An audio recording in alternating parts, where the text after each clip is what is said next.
gentlemen, welcome to day number 25 of the Black Music Month 30 series here on the Groove Line. I'm your host, Chris Stevens, and today I have a very special guest. I have the chairman of the Rhythm and Blues Foundation, and we are going to talk about a lot of great things going on in the Black music space during Black Music Month. It's my honor and privilege to have Damon Williams on the show today. Damon, how you doing today? Hey man, it's an honor to be on the show. Just for the people who may not be familiar what it takes to build a career like yours, like how did you get started and what were some of the key points that got you to you know being the chair of the Rhythm and Blues Foundation? So for starters, I grew up in the music business via my family. My grandfather was a musician named Paul Hucklebuck Williams, a band leader during the rhythm and blues and rock and roll era of music.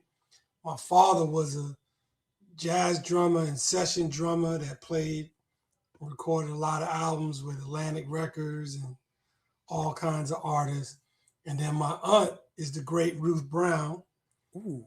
rhythm and blues singer, Rock and Roll Hall of Fame, and also one of the founders of the Rhythm and Blues Foundation.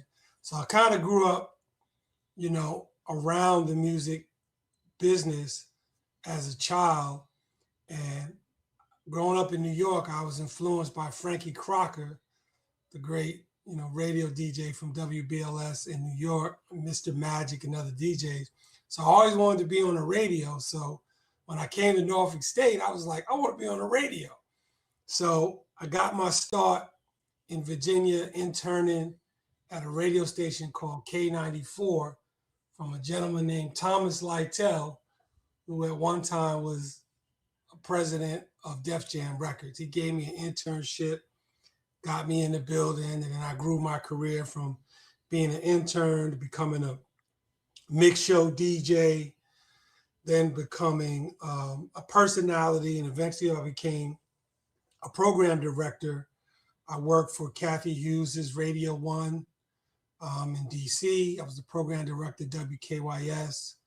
I was program director at WPGC AM, and then eventually took my career to Music Choice.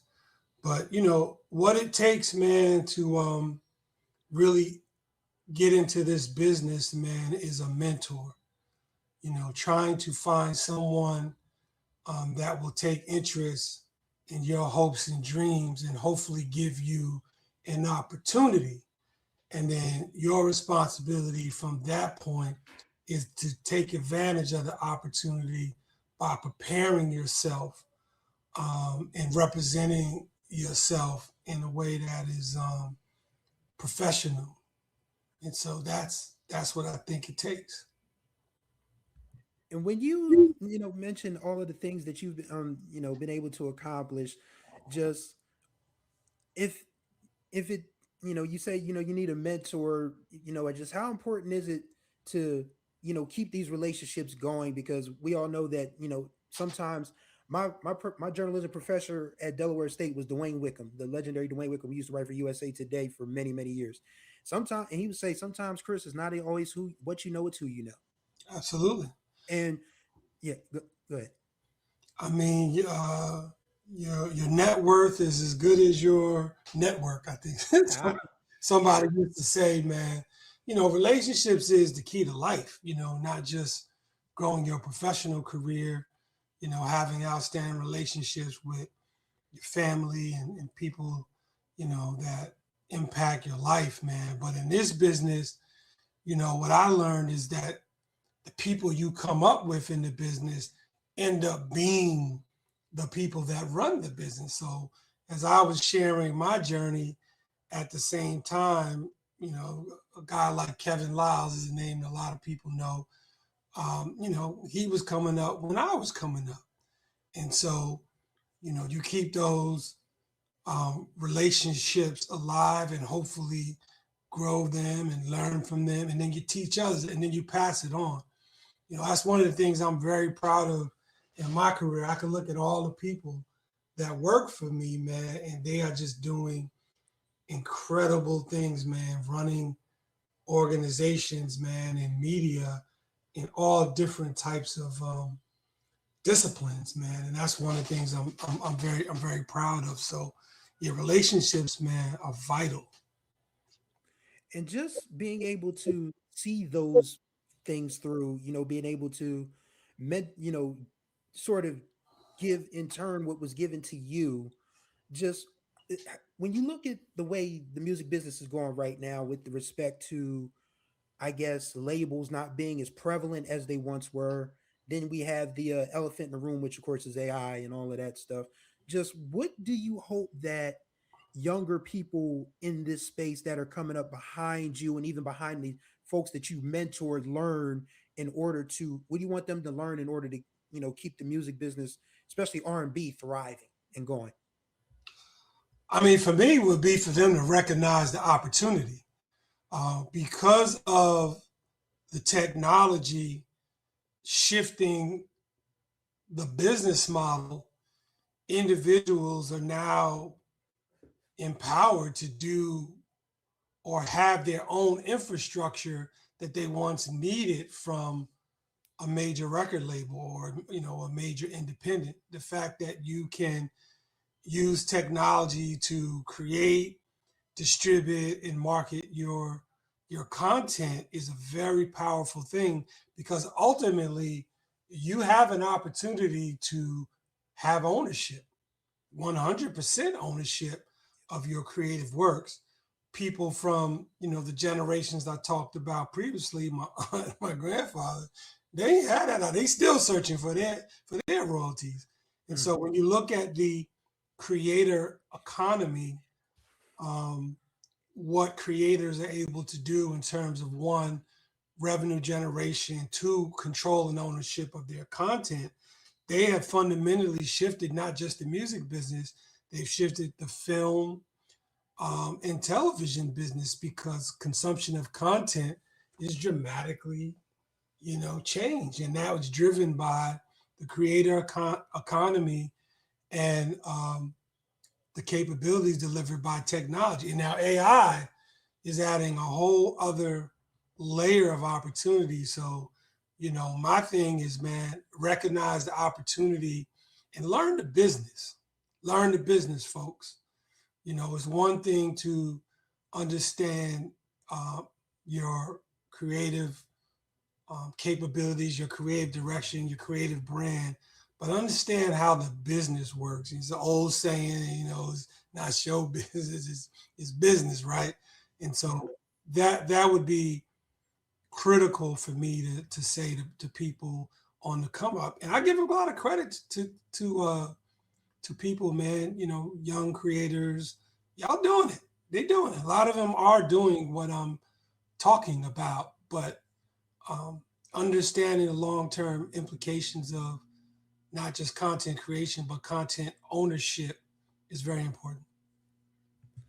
And so let's talk a little bit about the Rhythm and Blues Foundation. What that organization does and what your day-to-day duties are and what, you strive to do with it and what you enjoy most about, leading that organization. Yeah. So the Rhythm and Blues Foundation is a nonprofit that was started because Black recording artists, primarily in the 40s, 50s, and 60s, never received proper compensation for their recordings. Either their contracts were stacked so that they were always in debt and could never um, recoup or receive royalties, or they just had contracts that just didn't include that. And so my aunt Ruth Brown, who I talked about, was a pioneer of rhythm and blues. Um, she took up discussions with Ahmet Erdogan of Atlantic Records about her not getting paid her royalties. And out of those conversations came the idea in the formation of the Rhythm and Blues Foundation that there would be a safety net for artists that if they were not able to sustain themselves for critical needs like rent bills, medical bills, that the foundation would be able to provide them grants or financial assistance to cover those bills for them.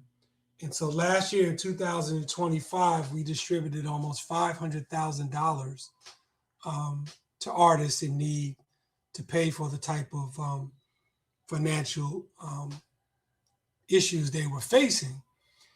And so, what I enjoy about it the most, man, is two things. One, it's very important for me personally to keep my aunt's legacy alive. This is something that she fought for. It wasn't a easy thing to get this organization started.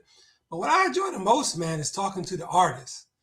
I get the opportunity to actually talk to the artists that made some of the greatest music in the world and some of my personal favorites. And when you're on the phone with them, you're like, well, wait a minute.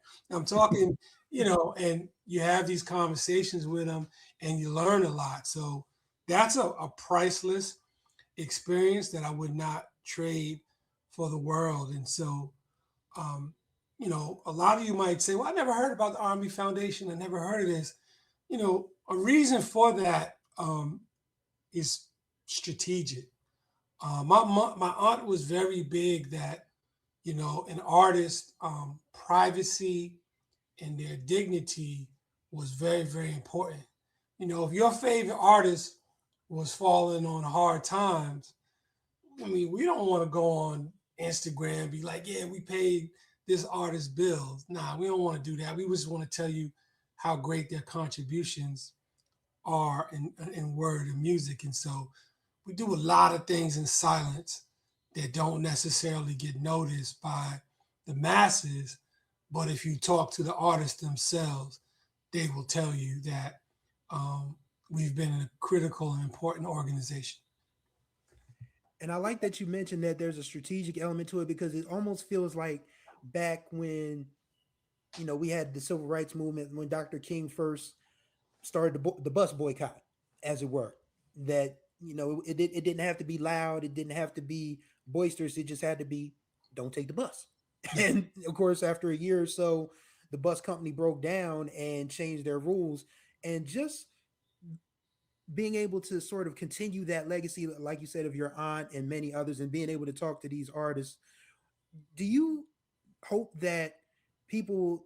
I mean, because I'm in my 40s, so I'm kind of old myself, but the younger kids that are coming up, like in their 20s and 30s, do you think that you there's a lane for them to sort of jump in this as well? Do you think it's possible for them to be inspired to be keepers of their elders and give back to what organizations and this business as a whole have given to the world? Yeah, I hope so. I think it's very important. I mean, most of the artists have taken inspiration for their music from people like Michael Jackson, who was celebrating with the movie release, and Stevie Wonder and Frankie Beverly and Mays. And the foundation has expanded, man. We're now helping artists that recorded in the 80s. We're helping artists that recorded in the 90s. And a lot of those artists, of course, have inspired a lot of the artists that are making music today, specifically in the genre of R&B.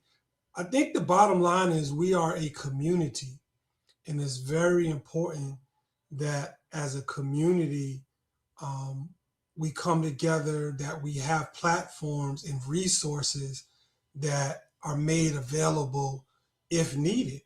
I mean, we need the younger artists to get involved to create awareness. We need them to help us raise money to keep the lights on and to, provide the artists.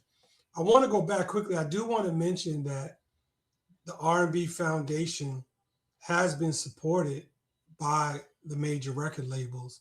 So I mentioned that Ahmet Ertegun first donated $1.5 million in the late 80s, 1988.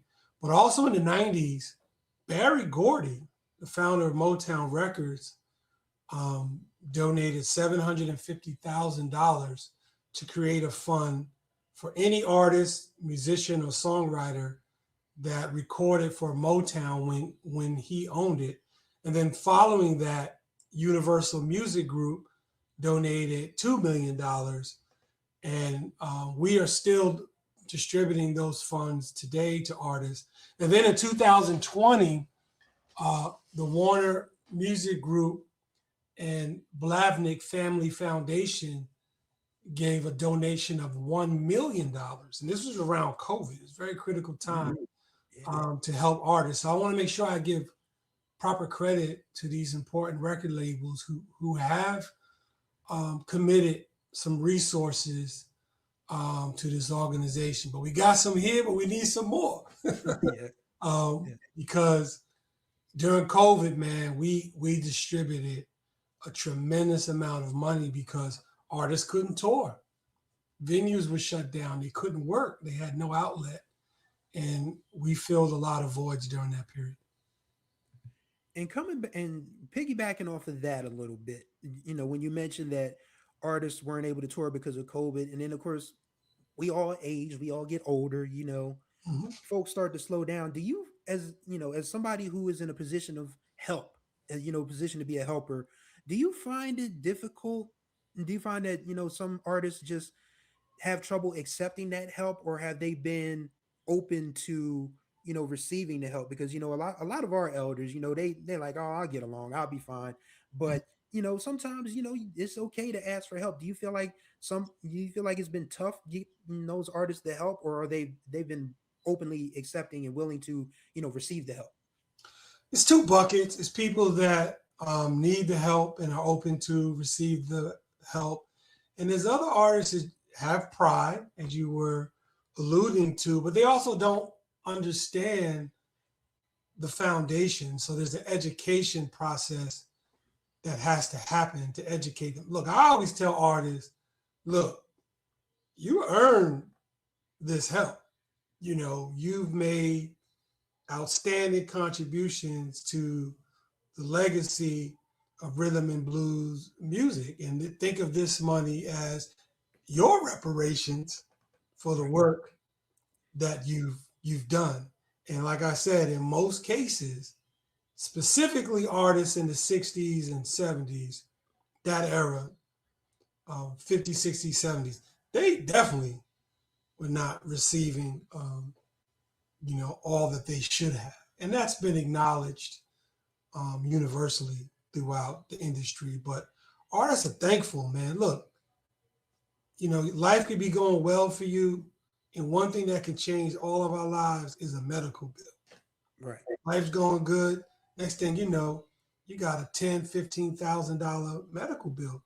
Ain't no coming back from that, So if there's an organization, when you're 72, 73 years old, so if an organization like the Rhythm and Blues Foundation is able to come in and, pay that bill or a portion of that bill, it's life changing, man. And, I can tell you, man, there's artists that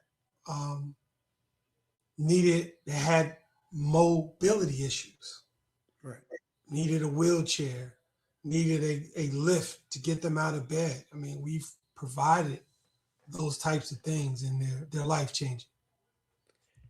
And just being able to do that, being able to help these folks and being able to, give back, what do you hope that obviously your tenure is nowhere near finished at the Rhythm and Blues Foundation, because this is in your blood.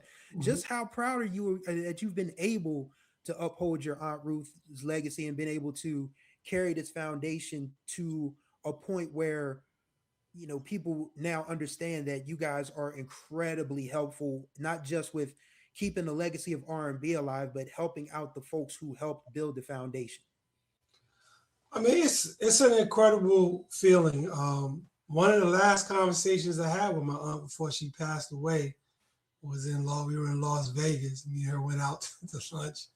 And if you ever met her, if you Google any of her videos on YouTube, man, she was one of the great personalities, man. She was like, keep my thing going. They ain't pay me my money, and where's my check? And so, I said to her that I would do what I could, and I've done my best. I didn't get involved until 2008, but I've been involved since then. So it's been 18 years, and it's been pure joy, man. I mean, we've done a couple events. We have some events, Soul of the '90s, where we honored my brother Michael Bivins, uh, Renee from Janae, and so that's something that we want to work on. We want to work on honoring artists from a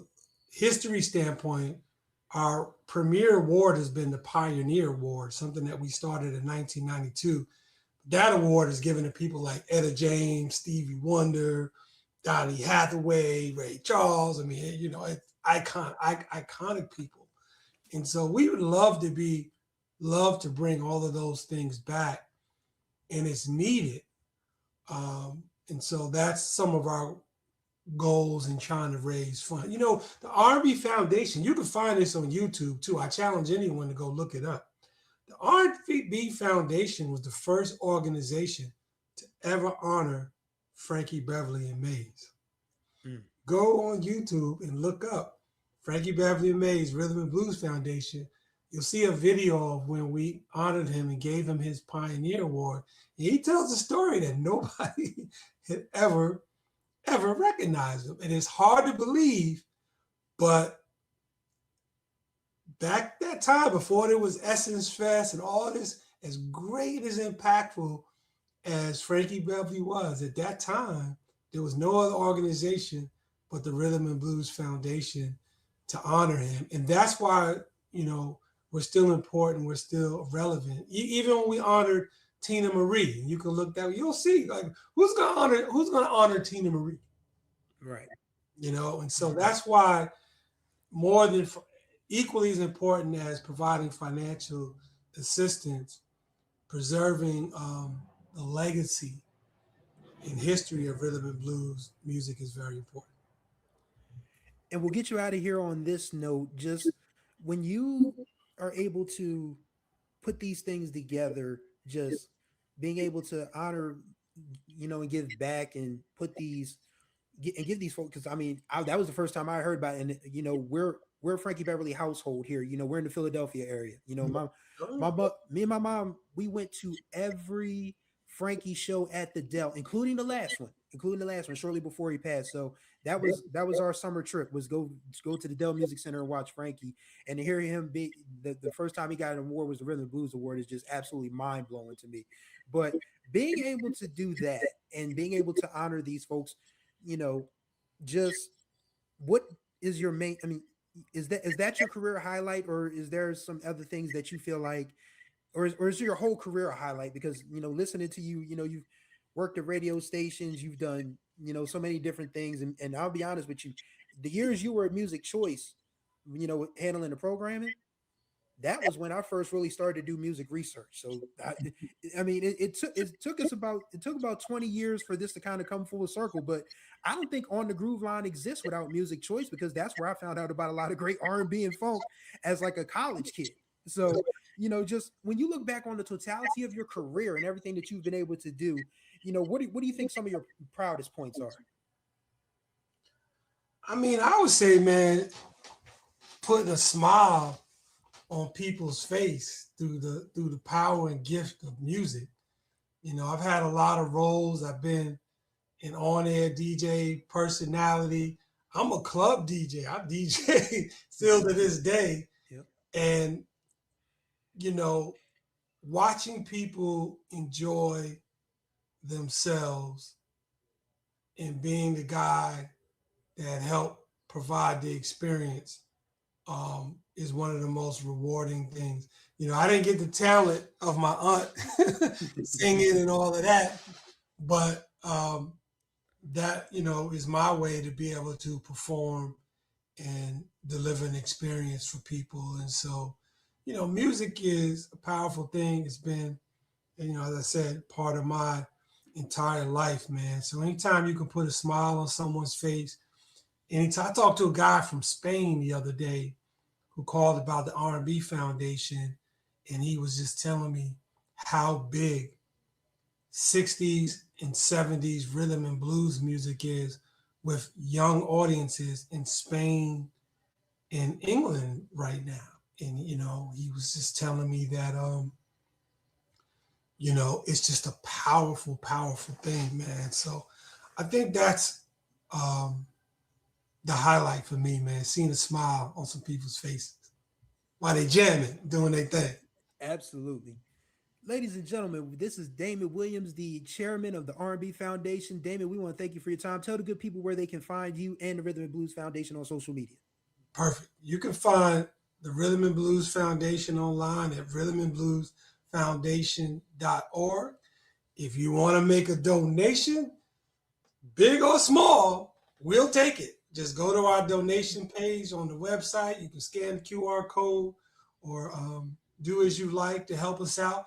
If you are an artist who recorded between 1950 and 1999, you're in need of financial assistance, there's an online application that you can fill out to get assistance. And so that's where you can find us. I respond pretty much personally to all the emails and everything. So if you reach out, I will get back to you in due time. And then Okay. there's one other thing I want to talk about is this book called People Get Ready. Hopefully you can see it. All right, there we go. This book details the history of a company called Glow Posters out of Baltimore that made all of the concert posters, Negro League baseball posters, Black movie posters, and political and civil rights posters from the 1920s all the way through the 90s. And I was the music curator on the book. And so in the book, you will find posters of the history of Black music. So here's a poster with my aunt Ruth Brown and my grandfather, Paul Hucklebuck Williams. Wow. And as you go through the book, you will see the history of Black music. And so this is a dynamic book. So if you want to know the history of, it's what's interesting. The book is not just about the posters; it's about the Black experience in America as captured through these posters. Ooh. So like I said, the Negro baseball leagues in Memphis when Martin Luther King marched for the sanitation workers, those posters that say "I am a man," this company made those posters. Ooh. And so the book tells the story of the Black experience in America through these posters and the history that goes with it. So I want to plug this because I worked hard on this with Lori Gale and Duke Zimmerman, whose family were owners at one time of Glow Posters, and they're the ones that did this book. So Is it on sale now? it's on sale now. You can go to the website. People Get Ready, the history of Glow Posters, and you can order a book. Beautiful book too, man. It's a coffee book, man. I'm about to go get one myself as soon as we get finished here because that looks great. And I'm a boxing fan, man. It also cut. They did Jack Johnson, Joe Louis, all of those posters, man. They were doing all of that stuff, man. So we just did an event at Townsend University last Friday, and I'm sure we'll be doing more exhibits across the country. But I want to definitely let people know that's something I've been working on. Yeah, I'm definitely going to get a copy of that because that looks amazing. Yeah. Ladies and gentlemen, this is once again Damon Williams, chairman of the Rhythm and Blues Foundation. Damon, thank you for taking the time, man. We greatly appreciate you. Thank you, man. Have a great day. It's great talking to you, Chris. All right, ladies and gentlemen, we thank y'all for watching this episode of On the Groove Line. Contact information for Damon and the R&B Foundation will be in the description below. Don't forget to subscribe, tap that notification bell to be notified of all new videos that drop on this channel. And don't forget to like and comment on these videos. I mean, we talked about a lot in a half an hour, so I better see some comments. So thank you guys for watching. And until the next time we ride, we still got a few ladies left in Black Music Month, so let's enjoy them. Till next time, may you find the groove or may the groove find you.